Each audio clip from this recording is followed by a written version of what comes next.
शिव जी की आज्ञा मानकर सप्तऋषि पार्वती जी की प्रतिज्ञा लेने के लिए जाते हैं।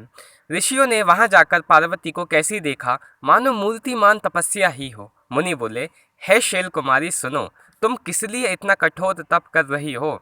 तुम किसकी आराधना करती हो और क्या चाहती हो? हमसे अपना सच्चा भेद क्यों नहीं कहती?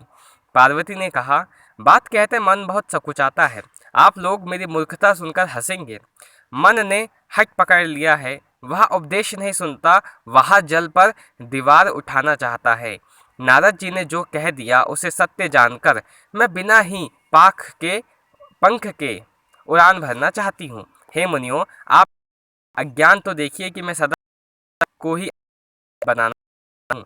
पार्वती जी की बात सुनते ही ऋषि लोग हंस दिए और बोले, तुम्हारा शरीर पर्वत से ही तो उत्पन्न हुआ है।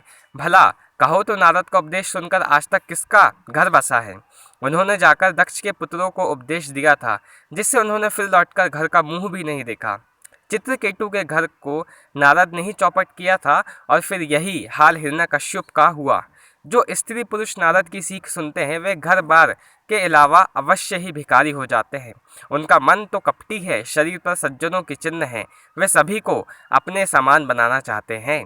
उनके वचनों पर विश्वास मानकर तुम ऐसा पति चाहते हो जो स्वभाव से ही उदासीन, गुणहीन, निर्लज, बुरे वेश वाला, नर कपालों की माला पहनने वाला, कुलहीन, बिना घर बार का, नंगा और शरीर पर सांपों को लपटने रखने वाला है। ऐसा वर्ग से के मिलने से कहो तुम्हें क्या सुख होगा?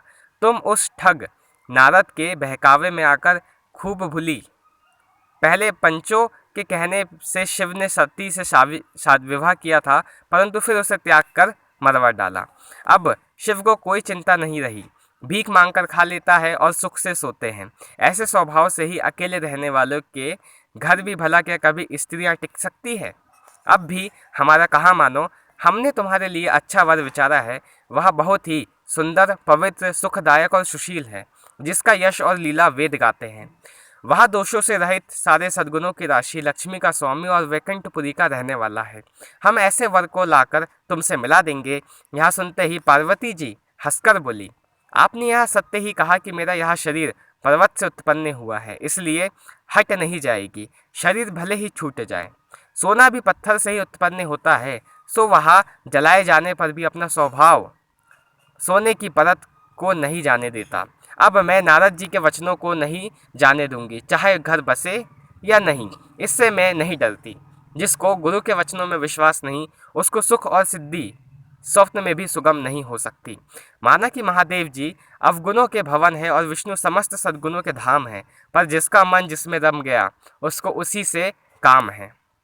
हे मुनीश्वरों, यदि आप पहले मिलते तो मैं आपका उपदेश सिर माथे में रखकर सुनती, परंतु अब तो मैं अपना जन्म शिवजी के लिए हार चुकी, फिर गुण दोष का विचार कैसा करें?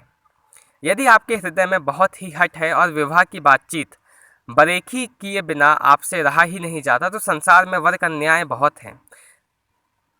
खिलवान करने वालों को आलस्य तो होता नहीं, और कहीं जाकर कीजिए। मेरा तो लाखों जन्म तक यही हट रहेगा कि या तो शिवजी को वरूंगी, नहीं तो कुमारी ही रहूंगी। स्वयं शिवजी 100 बार कहे तो भी नारद जी के उपदेश को नहीं जाने दूंगी। जगत जननी पार्वती जी ने फिर कहा कि मैं आपके पैरों में आती हूँ, आप अपने घर जाइए, बहुत देर हो गई है। शिवजी ने पार्वती का ऐसा प्रेम देखकर ज्ञानी मुनि बोले, हे जगत जननी, हे भवानी, आपकी जय हो, आपकी जय हो। आप माया है और शिवजी भगवान हैं, आप दोनों समस्त जगत के माता पिता हैं। यह कहकर मुनि पार्वती जी के चरण में सिर नवाकर चल दिए। उनका शरीर बार बार पुलकित हो रहा था। मुनियों ने जाकर हिमवान को पार्वती के पास भेजा और विनती करके उनको घर ले आए। फिर सप्तऋषियों ने शिवजी के पास जाकर उनको पार्वती जी की सारी कथा सुनाई।